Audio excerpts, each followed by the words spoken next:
our communities are being fed giraffes that are sick, and nobody is checking them. Nobody is holding most of these poachers to account. Giraffe meat is sold in villages and in some towns that are sick, suffering from zoonotic diseases.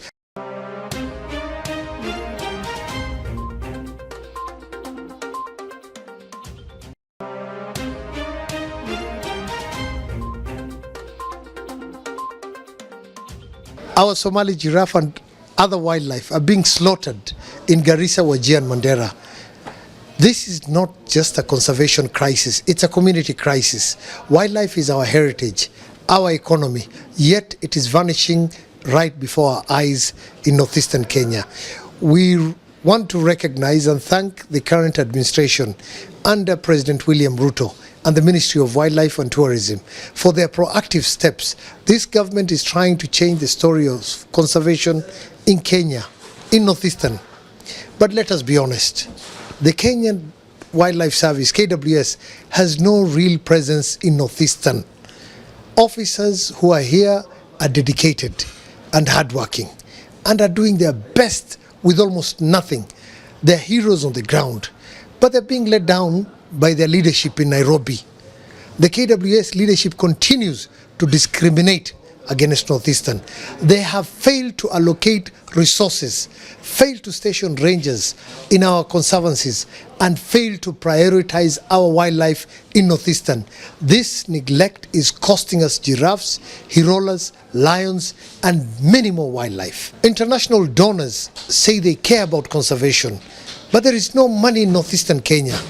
Billions of shillings flow to other parts of the country, which is good, while Garissa, Wajir and Mandera are ignored. Why is that? If conservation funding is about saving wildlife, then why are the Somali giraffes, which are some of the most endangered in the world, left out? If conservation is truly about justice and equity, northeastern must not be excluded. NECA, Northeastern Wildlife Conservancies, has mobilized our people to create community conservancies. We've sensitized them about the importance of wildlife. We are following the law. We're building institutions. We're telling our resilient communities to protect their wildlife. In very difficult circumstances, we're doing our part. Our communities are ready. They have embraced conservation. They're even going and giving water to wildlife. You know, they're giving water from their boreholes, sharing with giraffes at night, with other wildlife at night. But we cannot do this without resources. Our communities cannot do this with resources. Each community that shares water with the wildlife needs 20, 30 liters, 50 liters, 100 liters of diesel to help them run the generators, the gensets. Tourism and wildlife bring jobs, schools, and healthcare to other regions. Why should northeastern be left behind when we also host some of the most richest wildlife habitats in Kenya? Our people have been faithful stewards of wildlife for generations. As pastoralists, we understand the balance of nature, but if we're ignored and unsupported, this balance will collapse. It's simple. Our leaders have failed us also by keeping silent on conservation. They talk about roads and hospitals, which are very important, but not about wildlife that could bring sustainable wealth to our counties, our communities. We must hold our leaders to account. Very few of them talk about conservation, and they know themselves. And in the right time, we'll say who they are. Governors, MPs, senators, women rep, MCAs.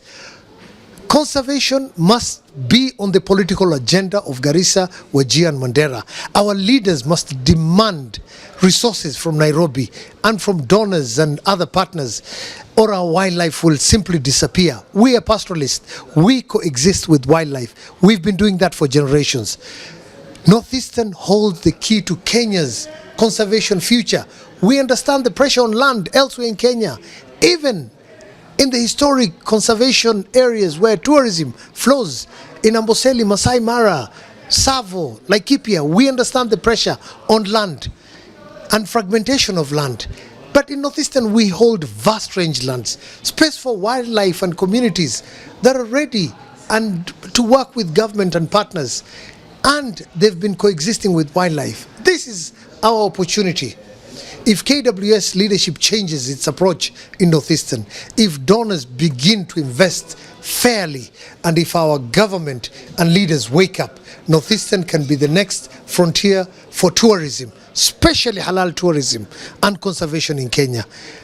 During the dry seasons, both the people and wildlife compete for the same scarce water. Giraffes, elephants, livestock are all drinking from the same boreholes.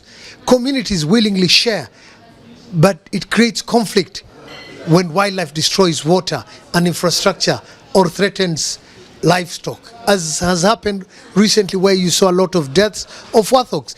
That community in Mugdere, in Banani ward in Wajir South, have been watering giraffes. They've been giving water to giraffes and other wildlife at night. But it's unfortunate sometimes that things happen because the government was not on the ground. And I'd appeal to the government not to punish communities like that, but to instead support them. Our communities are being fed giraffes that are sick, and nobody is checking them. Nobody is holding most of these poachers to account. Giraffe meat is sold in villages and in some towns that are sick, suffering from zoonotic diseases. The results of consuming giraffe meat that are sick, of course, is medically well known. Our communities will get ill, they'll get sicker, and probably get some diseases that have broken. I don't want to repeat that, okay. I wanted to say the human wildlife barrier, but our wildlife, okay. Okay.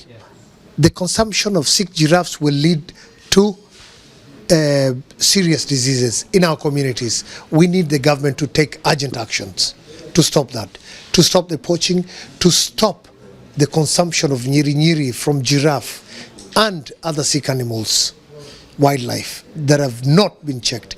Our Somali giraffe cannot speak for themselves. Our Irola cannot speak for themselves. We as communities must speak for them. We thank those who support us, but we will also call out those who fail us. Conservation in Northeastern is not just possible, it is urgent. The time to act is now.